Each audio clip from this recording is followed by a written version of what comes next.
Hello student, এখন আমি তোমাদের সামনে আলোচনা করব বিকম ফার্স্ট সেমিস্টারে যে তোমরা যারা সিসিএফ এর আন্ডারে পড়ছো। বারবার বলছি সিসিএফ এর আন্ডারে, কারণ সিবিসিএস না, সিবিসিএস তো ওল্ড সিলেবাস। তো তোমাদেরও ফার্স্ট সেমিস্টার পরীক্ষা হয় কয়েকদিন পর।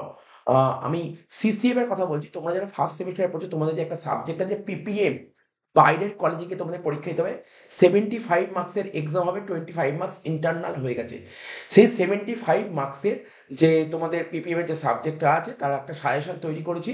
সেই সাজেশনটাই আমি এখন তোমাদের সামনে ডিসকাশন করছি। ঠিক আছে? তো পিপিএম এর কোশ্চেন প্যাটার্নটা বলে দিই কেমন আসবে তোমাদের। তোমাদের 2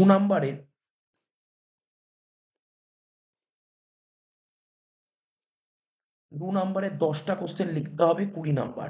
ঠিক আছে? 2 নাম্বারের 10টা কোশ্চেন লিখতে হবে, 20 নাম্বার। তারপর তোমার 5 নাম্বারের 5টা কোশ্চেন লিখতে হবে। ঠিক আছে? 5 নাম্বারের 5টা কোশ্চেন লিখতে হবে, 25 নাম্বার। আর 10 নাম্বারের 3টে কোশ্চেন লিখতে হবে, 30 নাম্বার। ঠিক আছে? এই হচ্ছে তোমার 75 নাম্বার। ঠিক আছে?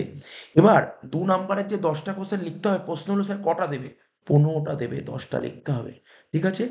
5 নাম্বারের 5টা কোশ্চেন লিখতে হবে, কটা দেবে? টা দেবে। ঠিক আছে? আর 10 নাম্বারে যে 3টে লিখতে হবে, কটা দেবে? 5টা দেবে। তাহলে বুঝতে পারলে অনেক অপশন পাবে, কোনো রকম কোনো সমস্যা নেই। আর তোমাদের যে পিপিএম সাবজেক্ট আছে, principal and practice of management, এখানে কটা ইউনিট আছে আমি তোমাকে বলে দিচ্ছি। তোমাদের 5টা ইউনিট আছে। 5টা ইউনিট আছে। ফার্স্ট ইউনিট হচ্ছে ইন্ট্রোডাকশন। ঠিক আছে? Second unit planning. Third unit organising. ঠিক আছে? ফোর্থ ইউনিট হচ্ছে ডিরেক্টিং অ্যান্ড লিডারশিপ, এবং last unit motivation, coordination and control. দেখো, আমি সাজেশন তৈরি করে রেখেছি, এটা হচ্ছে স্পেশালি অনার্স স্টুডেন্টদের জন্য। কালকে আমরা যে সাজেশনটা আপলোড করবো ওটা জেনারেলদের জন্য। আমরা দুটো ডিফারেন্ট ডিফারেন্ট সাজেশন তৈরি করেছি, অনার্সের জন্য আলাদা আর জেনারেলদের জন্য আলাদা। ঠিক আছে? তো দেখো, আমরা 2 নাম্বারে 2-এর দাগে যেমন ইন্ট্রোডাকশন থেকে আচ্ছা, যেগুলো এখানে যে সাজেশনে দেখো অনেক কোশ্চেন আছে, তেমন যেগুলো সাজেশনে দিয়েছি এই কোশ্চেনগুলো অ্যাটলিস্ট তোমাদের খুব ভালো করে পড়তে হবে। আর যেইগুলোর পাশে স্টার মারা আছে ভালো করে বুঝে নাও। যেইগুলোর পাশে স্টার মারা আছে তার মানে সেই কোশ্চেনগুলো টপ ক্লাস ইম্পর্টেন্ট, মানে মারাত্মক লেভেলে ইম্পর্টেন্ট। যেইগুলোর পাশে স্টার মারা আছে, স্যার যেইগুলো স্টার মারা নেই তাহলে কি সেগুলো পড়বো না? এটা আমি একবারও বলিনি। যেইগুলো স্টার মারা সেইগুলো টপ ক্লাস ইম্পর্টেন্ট, আর যেইগুলো স্টার মারা নেই সেইগুলোও তোমাকে পড়তে হবে। কিন্তু যেইগুলো স্টার মারা সেইগুলো খুব ভালো করে পড়তে হবে, আর যেইগুলো স্টার মারা নেই সেইগুলোও কিন্তু পড়তে হবে। বারবার বলছি, যেগুলো স্টার মারা নেই সেগুলো পড়তে হবে, কিন্তু একটু কম পড়লেও হবে, একটু কম পড়লেও হবে। তো যাই হোক, এটা আমি বলে দিলাম, এইটা আমি তোমাদের বলে দিলাম। তো দেখো, প্রথম কোশ্চেন কি লেখা আছে। প্রথমে ইন্ট্রোডাকশন চ্যাপ্টারের গুলো বলছি। 2 নাম্বারে 2-এর দাগের কোশ্চেন গুলো। ঠিক আছে? আমরা ইংলিশেই কোশ্চেনটা সেট করেছি। ঠিক আছে? তো তো বাংলা বাংলা তোমরা তোমাদের বইতেই পেয়ে যাবে। তাও যদি অসুবিধা হয় আমাকে বলো, আমি এর বেঙ্গলি ট্রান্সলেট করে দেবো। ঠিক আছে? তো first question, mention level of management with a diagram. Level of management লিখতে হবে। Next question, what is scientific management? Scientific management কি? এই দুটো কোশ্চেন দুটো top class important. Next question, difference between management এবং প্রফেশন। ঠিক আছে? ম্যানেজমেন্টের সঙ্গে প্রফেশনের পার্থক্য। নেক্সট কোশ্চেন বলেছে কি, ডিফাইন ম্যানেজমেন্ট, মানে ব্যবস্থাপনা কাকে বলে। Next question, state two managerial task. ঠিক আছে?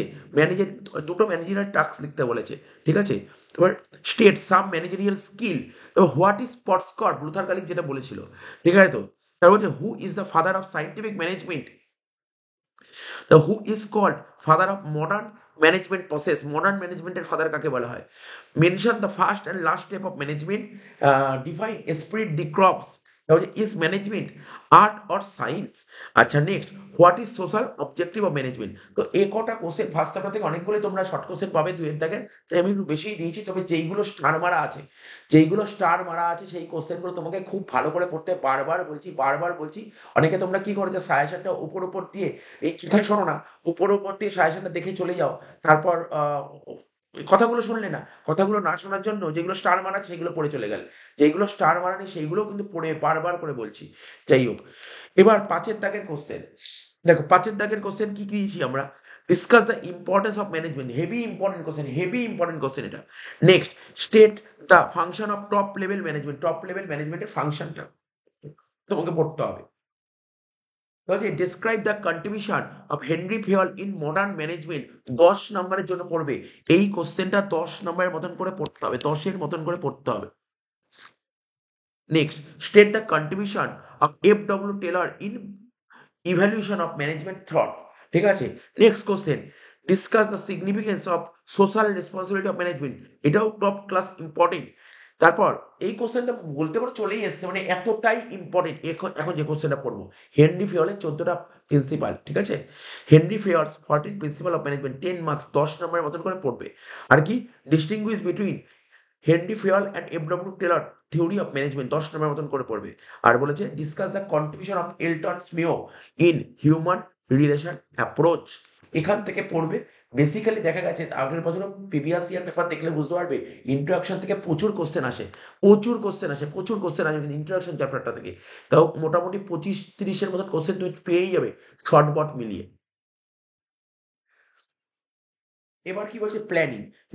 প্ল্যানিং থেকে 2 নম্বরে কি কোশ্চেন পড়বে, what is planning premises, what is strategic planning, what is decision making. বলছে planning is a continuous process, explain করতে হবে। ঠিক আছে, 2 নম্বরের মতন করে এক্সপ্লেন করবে। What is environmental analysis, mention the full form of short, SWOT full form, strength, weakness, opportunity, threat. তারপর what is derivative plan and what is operational plan. 2 নম্বরের জন্য এগুলো পড়বে। এবার 5-এর থেকে কি কি পড়বে এই চ্যাপ্টার থেকে, বলছে discuss the objectives, limitation and planning. মানে প্ল্যানিং এর অবজেক্টিভস, উদ্দেশ্য আর লিমিটেশন, মানে অসুবিধাটা পড়বে। Next, what is strategic planning, discuss it's process and importance. Strategic planning কাকে বলে পড়বে এবং এর ইম্পর্টেন্স পড়বে, প্রসেসটা পড়বে। Next, discuss the importance, of decision making. কি পড়বে তুমি, ডিসিশন মেকিং এর ইম্পর্টেন্সটা পড়বে, খুব ইম্পর্টেন্ট কোশ্চেন এটা। ঠিক আছে। Next, discuss the importance and steps of strategic planning. ওই স্ট্র্যাটেজিক প্ল্যানিং কিছুক্ষণ আগেই বললাম, ওই স্ট্র্যাটেজিক প্ল্যানিং এর ইম্পর্টেন্সটা পড়বে। ইম্পর্টেন্স দেখো উপরে আগেই দেওয়া ছিল, ইম্পর্টেন্স রিপিট আছে কোশ্চেনটা। আর পড়বে স্টেপস পড়বে, একই কোশ্চেন, মানে এই B নম্বর কোশ্চেন আর D নম্বর কোশ্চেনটা পুরো সেম কোশ্চেন আছে। ঠিক আছে তো। ই, discuss the barriers of effective planning. Effective planning এর ক্ষেত্রে বাধাগুলো কি কি আছে, barriers, important question. Discuss the elements of planning. এবার আমরা চলে আসি অর্গানাইজিং চ্যাপ্টারে। 2 নম্বরের জন্য এখান থেকে কি কোশ্চেন পড়তে হবে, ডিফাইন অর্গানাইজেশন। তাহলে what do mean by organisational structure. ঠিক আছে। তারপর define line organisation, what is organising. তারপর discuss the elements of delegation of authority, আর what is centralisation and decentralisation of authority. ঠিক আছে তো। আচ্ছা, এবার 5-এর দাগের কি কোশ্চেন পড়বে এখান থেকে, তোর তো 6টা কোশ্চেন রাখা হয়েছে। Discuss the importance or significance or needs of organising. মানে অর্গানাইজিং এর ইম্পর্টেন্স, সিগনিফিকেন্স আর নিড, কি অ্যান্সার হবে, অ্যান্সারটা একটাই হবে। ঠিক আছে তো। Explain the need of departmentation, বিভাগীয়করণের প্রয়োজনীয়তা। ঠিক আছে তো। Explain the basis of departmentation. ঠিক আছে, বেসিসটা পড়ে, ভিত্তিগুলো কি কি পড়বে বা টাইপস বলতে পারো তুমি। Discuss the principal of delegation of authority পড়বে। Difference between delegation and decentralisation. ডেলিগেশনের সঙ্গে ডিসেন্ট্রালাইজেশনের পার্থক্যটা পড়ে রাখবে।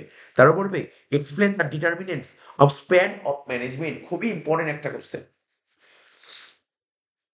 আচ্ছা, এই চ্যাপ্টার থেকে 10-এর দাগে 2টো কোশ্চেনই রেখেছি। প্রথম কোশ্চেনটা রিপিট আছে, আগেই দেওয়া আছে। এই 5-এর দাগে যে কোশ্চেন দিয়েছি ওখানেই দিয়েছি, আবার বলছি। Define delegation of authority. Delegation of authority কাকে বলে। ঠিক আছে, basic principal of delegation of authority. Delegation of authority basic principal কি, আর difference between delegation of authority and decentral, দেখতে পাচ্ছ তো। এই দেখো, এই কোশ্চেনটা পুরো রিপিট। ঠিক আছে, আর এই দেখো কোশ্চেনটা রিপিট, DRE পুরো তুলে দিয়েছি। ঠিক আছে তো। তারপর discuss the principal of organising, unit 3 হয়ে গেল। এবার ইউনিট 4, ডিরেক্টিং অ্যান্ড লিডারশিপ। প্রথমে ডিরেক্টিং দিয়ে দেখো 2 নম্বরে একটাই কোশ্চেন পেয়েছি, এর চেয়ে আর বেশি বের করা যাচ্ছে না। ঠিক আছে, সেটা কি, মেনশন 4 এলিমেন্টস অফ ডিরেক্টিং। আর 5-এর দাগের একটাই কোশ্চেন দিয়েছি, ইম্পর্টেন্স অফ ডিরেক্টিং। ঠিক আছে, ইম্পর্টেন্স অফ ডিরেক্টিং। লিডারশিপ। ঠিক আছে, লিডারশিপ থেকে আমরা 2 নম্বরে কি কোশ্চেন রেখেছি প্রথমে, দেখো ফার্স্ট কোশ্চেন এই, what is autocratic leadership, important question আছে। What is democratic style of leadership, তার হচ্ছে feature, function and importance of leadership. মানে ধরো তোমার পরীক্ষা 2 নম্বর দিয়ে দিলো, বলো লিডারশিপের দুটো ফিচার লেখো, বা দিতে পারলো লিডারশিপের দুটো ইম্পর্টেন্স লেখো, বা দিল লিডারশিপের দুটো ফাংশন লেখো, এরকম টাইপের কোশ্চেন দিতে পারে। 5-এর দাগের কি কোশ্চেন দিতে পারে? 5 নম্বরের জন্য state the essential qualities of good leader. ভালো একজন লিডারের এসেন্সিয়াল কোয়ালিটি কি কি আছে? Difference between autocratic leadership and democratic leadership, এর পার্থক্যটা পড়বে। Discuss the Likert system of 4 theory. আর একটা হচ্ছে টেট থিওরি অফ লিডারশিপ। লিডারশিপ থেকে ভালো কোশ্চেন আসবে, ভালো করে পড়ে যাও লিডারশিপ। এই যে মডেলগুলো, যে সমস্ত যে থিওরিগুলো খুব ভালো করে পড়ে যাও। 10-এর দাগের কি আসছে? ব্লেক অ্যান্ড মাউন্টন লিডারশিপ থিওরি, খুব ইম্পর্টেন্ট কোশ্চেন, ঠিক আছে তো। তারপরে কোশ্চেনটা দেখে নাও, এক্সপ্লেন দ্য কন্টিনাম লিডারশিপ থিওরি। এটা খুব ভালো করে পড়বে, এই কোশ্চেন 10-এর দাগে আসতে পারে, এই কোশ্চেনগুলো ভালো করে পড়ে নেবে। ইউনিট 5 চলে আসো, মোটিভেশন, কোঅর্ডিনেশন, কন্ট্রোল। প্রথমে মোটিভেশন দিচ্ছি 2-এর দাগে। 2-এর দাগের কোশ্চেন কি কি পড়বে? What is carrot and stick theory of motivation. তারপর পড়বে features or significance of motivation. দুটো কোশ্চেনে দিয়েছি শর্ট কোশ্চেনে। 5-এর দাগের question, briefly discuss Herzberg's theory of motivation, make a comparative study of Maslow and Herzberg's theory of motivation. খুব important question. Next, discuss in brief the McGregor theory X and theory of Y. মানে ম্যাকগ্রেগরের X theory আর Y থিওরিটা পড়বে তুমি। তারপর discuss the importance of motivation, steps of motivation, Maslow theory class 12-এই পড়েছো। আর হচ্ছে এক্স থিওরি সাথে ওয়াই থিওরির ডিফারেন্স। তো মোটিভেশনটাও ভালো করবে, লিডারশিপ মোটিভেশন খুব ভালো, অনেক কোশ্চেন পাবে এখান থেকে, খুব ভালো করে পড়বে এটা। কোঅর্ডিনেশন চলে আসলাম 2 নম্বরে। কি বলছে? প্রথমে বলছে feature, benefit, techniques of coordination. তো কোঅর্ডিনেশনের শর্ট কোশ্চেন হিসেবে ফিচার্স পড়ে রাখবে, বেনিফিটস পড়ে রাখবে, টেকনিক্স পড়ে রাখবে। আর 5-এর দাগে একটাই কোশ্চেন নিয়েছি, এটাকে 5টা প্রিন্সিপাল অফ কোঅর্ডিনেশন। চলে আসি এবার কন্ট্রোলে, লাস্ট, এটাই লাস্ট। 2 নম্বরের জন্য কি পড়বে? ডিফারেন্স, মানে প্ল্যানিং আর কন্ট্রোলের মধ্যে ডিফারেন্স পড়বে 2 নম্বর মতন করে। আর প্ল্যানিং আর কন্ট্রোলের মধ্যে রিলেশন পড়বে 2 নম্বরের মতন করে, ঠিক আছে তো।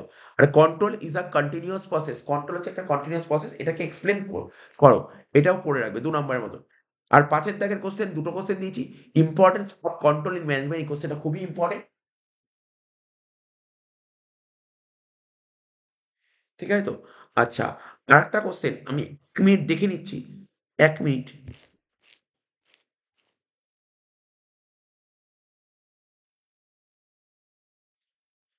আর একটা কোশ্চেন এখানে জাস্ট আমি অ্যাড করে দিচ্ছি, এখানে একটা কোশ্চেন অ্যাড করে দিচ্ছি, এটা দেওয়া হয়নি, ইম্পর্টেন্স অফ কন্ট্রোল ম্যানেজমেন্ট। আর একটা তুমি পড়বে কন্ট্রোলের স্টেপসটা পড়ে রাখবে, ব্যাস, এই দুটো কোশ্চেন, ঠিক আছে। তাহলে কন্ট্রোল থেকে কি পড়বে? বড় কোশ্চেন, ইম্পর্টেন্স পড়বে, টেপস পড়বে।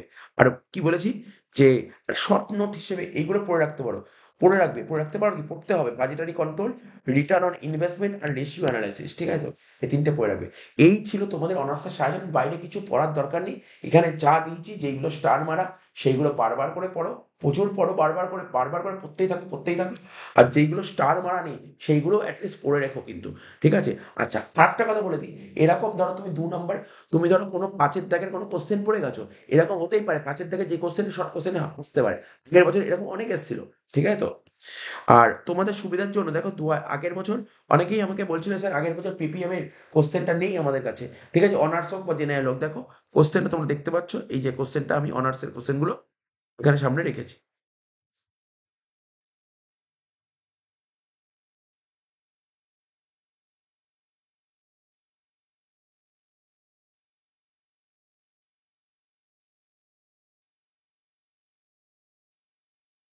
এবার জেনারেলের কোশ্চেন 2023 সালের, না আগের বছরের জেনারেলের কোশ্চেনটা।